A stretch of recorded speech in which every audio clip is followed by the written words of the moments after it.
as quickly as it came, opening round is done. The Giants thump the Pies, and from a fantasy football perspective, has it left us with some takeaways and some talking points as we now hit less than a handful of days before round one.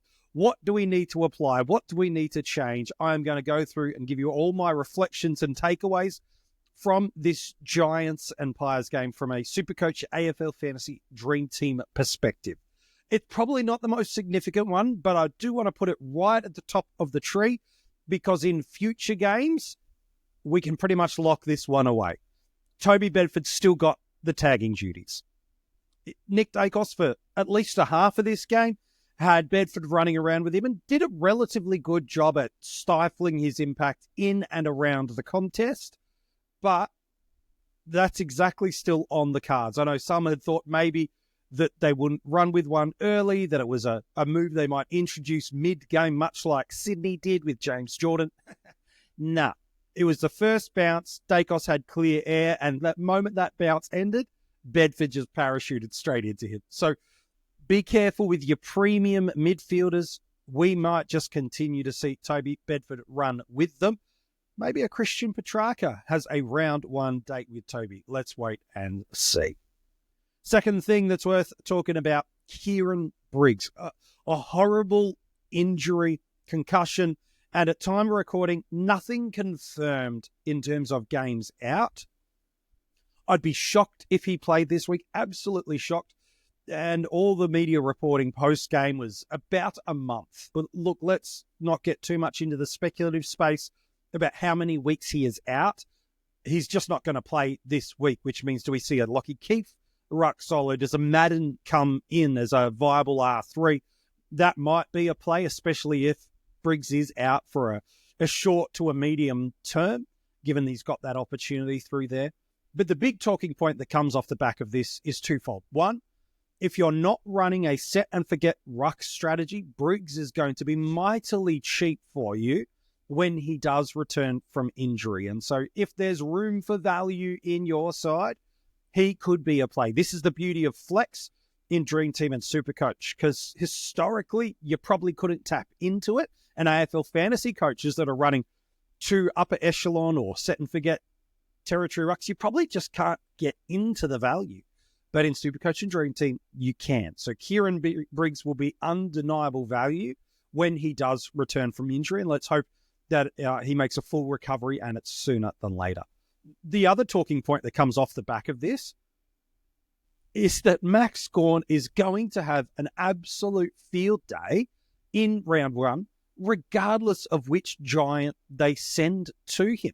I'm not really going to talk much about Darcy Cameron because politely, he was rucking against a guy that was delisted and is basically your 2 minute per quarter relief option. And Cameron thumped him. No disrespect to Darcy, but Max Gawn is comparably worlds apart from the caliber of Darcy. Max is maybe one of the all-time greats. Darcy's a very serviceable ruck. This could be monstrous. So for those that are looking to start Max and his ownership is lower than I think it should be, this has fallen into your hands beautifully and is absolutely a captaincy option every week. But this round in particular, this could get scary. Got to talk about Conor Stone as my third takeaway. Look, the role is solid. There are some sense about it that it's a little Harry Perryman-esque at GWS, which is, look, floats up and down the ground a little bit behind the ball, but never really the core playmaker, especially when you've got the likes of Whitfield and Ash in the side. I actually thought he looked pretty solid. His role is decent. I think his job security is pretty solid too. The guys that are coming back, the likes of Hogan, Green, some of their small forwards, doesn't really seem to impact him. So I think his job security is relatively stable. Famous last words heading into the round, I know. But the only concern I'd have is that maybe that scoring's capped a little bit. Thankfully, he's at a price point where dropping the 50s or 60s is more than enough for what we need. But I just put it out there that the role is solid. The scoring is capped. I think he's got relative decent job security. based on who's out of the team and how I thought he performed on the day. Finn Callaghan. What a performance. Dominant in every single area of the game. And fantasy coaches, super coaches, and keeper league owners especially have been banging on the door for this to happen, for him to take over a game, and he absolutely did it. It required no Tom Green. It required Stephen Cornelio to really be non-existent in this game as he still keeps building back from an interrupted, injured preseason. But Finn was just outstanding. He, in SuperCoach, I'm splitting the formats for a second. In SuperCoach, needs to sit in that same conversation now of what we've been looking at for these mid-price range guys. Now, the beauty of Callaghan for you here is you do not have to start him in SuperCoach. And the reason being, he's got the round 2 bye. And so he's sitting on the bubble in SuperCoach, and you get a chance to look and see what this team looks like. There's a small percentage chance we see Tom Green this week, but I would probably lean more on the absorb more data and then make the move in SuperCoach, because Green impacting that team is going to be huge. And from an AFL fantasy perspective, I get the appeal for it because you've got that 110 sort of locked and loaded into that price range movement. Does have, again, another decent matchup this week. Absolutely happy for you to roll ahead with it. I just don't see the Demons tagging him at all. I don't think a Viney, should they even place him, could keep up with him in some of those dynamics. My only concern is this. Callaghan could not have had a better day out. 3 Brownlow votes are unquestionable, and he just hit a 110. Now, I'm not being mean-spirited in just a 110, but these are the sort of games where you are clearly the best player, you're kicking multiple goals. These need to be turned into 130s to really give us confidence that you're at the top of this mid-price tree. It's very similar to a Will Day. The difference being, you've got a few extra weeks of Day. You don't have it of Callaghan. I think he's a play. I think he's 100% viable. If you hadn't considered him before it, you absolutely are. Now, was fantastic. Where you rank him now amongst the other mid-prices is going to be interesting. Look, for me, I'm really happy with the players and the structures I have. I'm going to need an injury now to make some forced movements, but I can see why a coach would really want to pivot over to a Finn Callaghan because he did look good. This is a good episode because I get to talk about Josh Kelly. What a star. He was brilliant. Tons across all of our formats in this game. He was exceptional. But again, I've got to take this score with an element of a grain of salt. I am going to take the Kelly goggles off. There's just no Tom Green. And when you parachute him back into this team, that is one of, if not their most critical and viable market share and ball movers and ball winners in this midfield. While they are thin for options through the midfield, I can just see the arrival of Green just clipping some of those scores of Callaghan and of Kelly, throwing that early bye. I just don't think there's enough value on top of Kelly to be able to really make it worthwhile. I hope I'm wrong. I would love to see Josh Kelly back in that 110 territories across the formats. I'm just not sure he's there anymore. I love Kelly. He's brilliant. But no Green. I just don't think you can start him. But again, daily fantasy feels like a great spot to do it in some of those free competitions. Get your bolter, go and do a last-minute draft, whatever it is. Jump on in. Lockie Whitfield, there's a lot of players I've got to talk about in this game. Exactly what you expected. I'm not too sure a heap of the community was jumping on anyway. At the upper ends of his price point and with the early buy, those two elements combined really do make it hard to start, but he's exactly as you expected as far as I'm concerned. I thought he was really strong, really solid in this game. If I was an owner, I'd probably not be going for an overall rank because I'm probably more league focused. Again, just due to the fact that you're paying for what he is. The fixture's not unbelievable to start the year and you're only getting one game now. The price movement is relevant's probably too harsh of a phrase, but it's pretty darn close to it. Look, 3 more Giants I've got to talk about. They gave us so many names that we have to talk about in this game. Leak, his job security, yuck. He feels to me like the utility that Adam Kingsley can put in any component of the ground, and he'll serve them well. Played as a marking forward option at times during this game. We saw through the preseason, he was a centre bounce mid. He was drafted as an intercept defender, and in the VFL at points last year, he's played across the wing. So doesn't quite have a position in the side just yet. And with Stringer, with Hogan, with Green, all to come back, let alone any other smalls. Again, he's not that type of small, but we talk about big body players in the positions and roles that he'd played in the preseason and this game. Look, this is the one I want and desperately need to have come off. We are just struggle street with defensive rookies. We're looking at Reed, we're looking at Pryor, we're looking at Patton. We are looking at Trainer, should he get named, and we're looking at Leak and not much else. And so we really needed Leak to pop here in terms of dominating role, back into that centre bounce presence, all those core components. But to me, I just feel like he's going to be the utility they flip around to fix their team and their structures up. It would not shock me if 1 or 2 of those guys I mentioned that were out missing in this game come back, that force Leak into the sub-vest.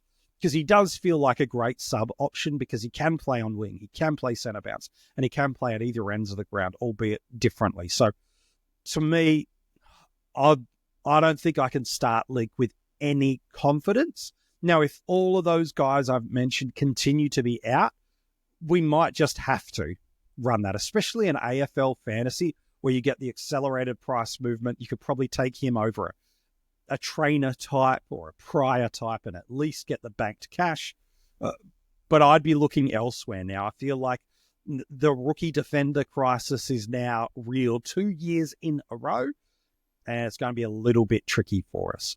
Last 2 Giants, so many Giants, I haven't even got to the Pies just yet. Lockie Ash has given owners a really solid starting base. So what was 120 plus across the formats? That was just exceptional. Got a lot of cheap and easy ball as the game went on, but who cares? This isn't the community series where the scores don't count.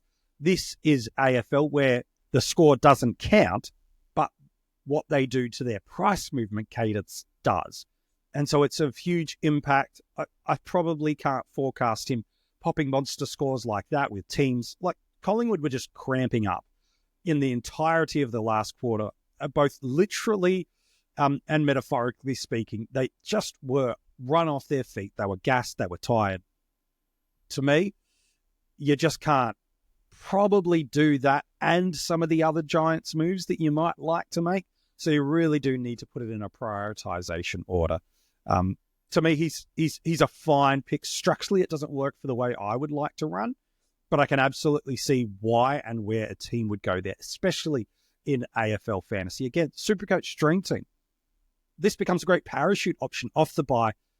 You know what that break even is. So to me, I'm seeing it. I'm loving it. I'm feeling it.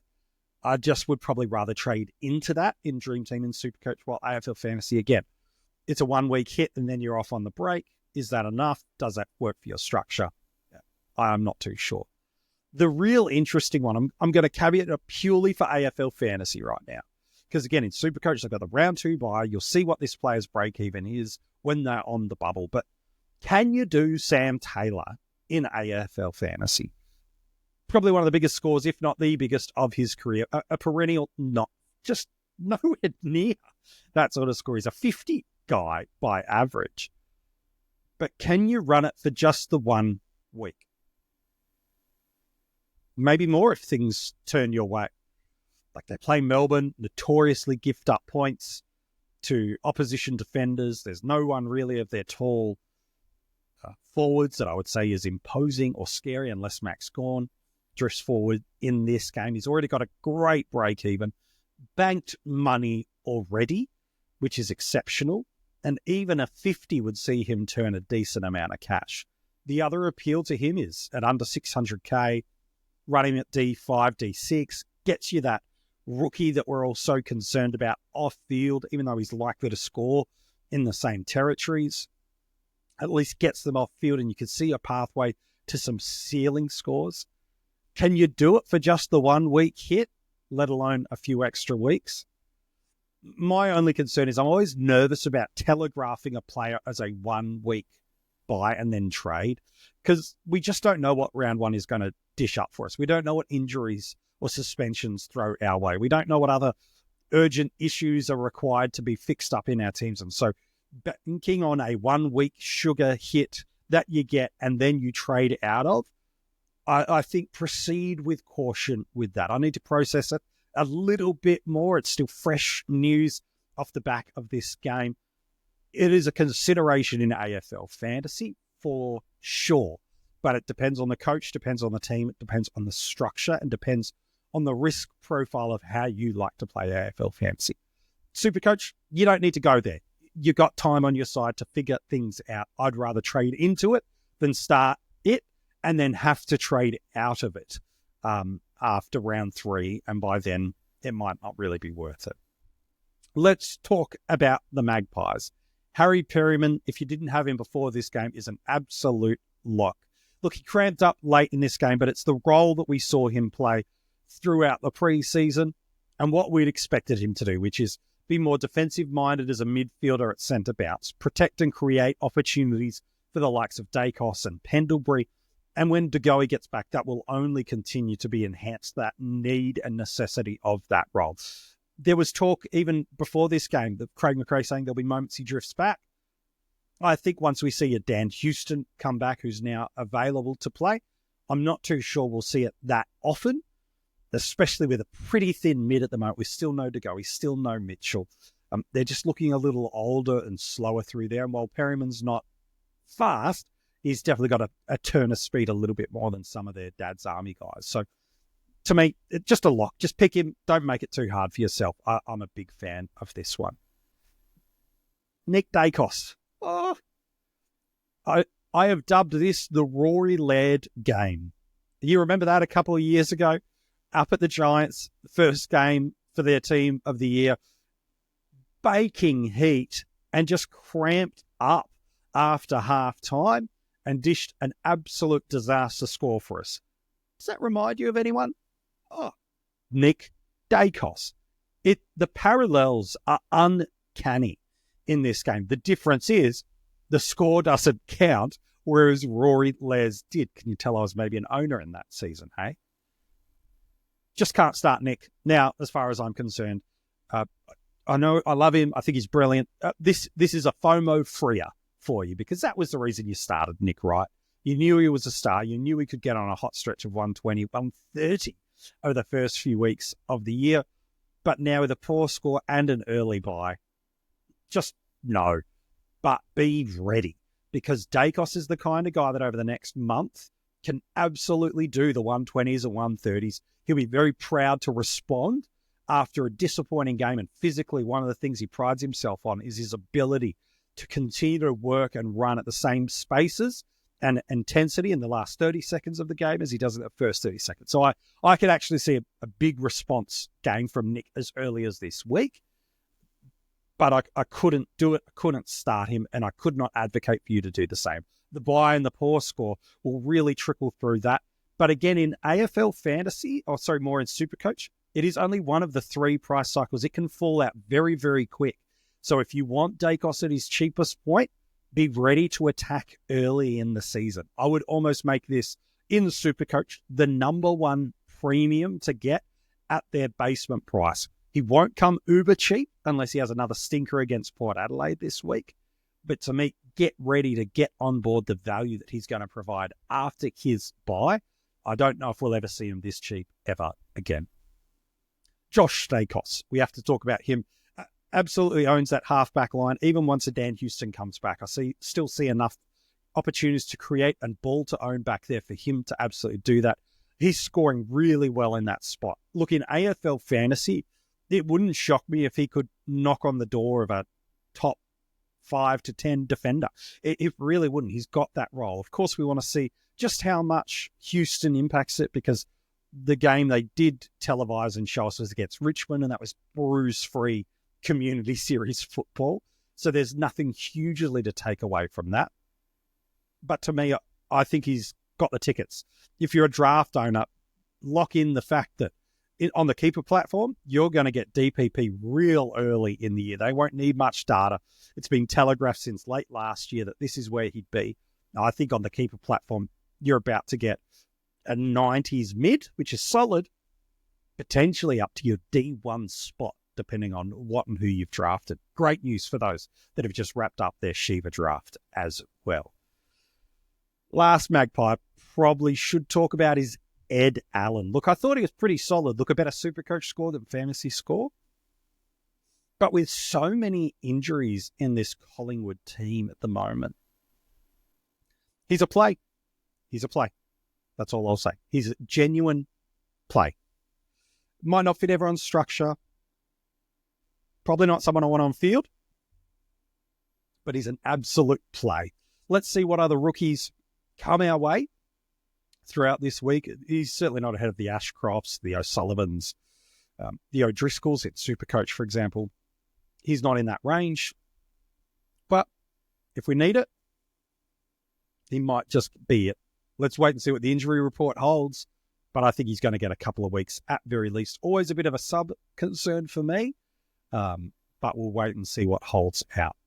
What did you take away from this game? What are the learnings and what are the changes you've made in your AFL Fantasy, SuperCoach and Dream Team sides? I'd love to know. If you're watching this on YouTube, comment below and let me know the changes and takeaways you've got from this game. If you haven't liked the channel yet with a subscription, make sure you do so. Also, the audio podcast, give us a 5-star rating. We so would greatly appreciate it. We are just days away from the start of round 1, the rolling lockout of your fantasy footy team. You are just days left to get the team into the position that you want. Plenty will change, I know. That will make and break the season. Maybe not that dramatically, but it will certainly impact how you start the year. Hey, good luck. We'll be back again real soon with another episode right here on the channel.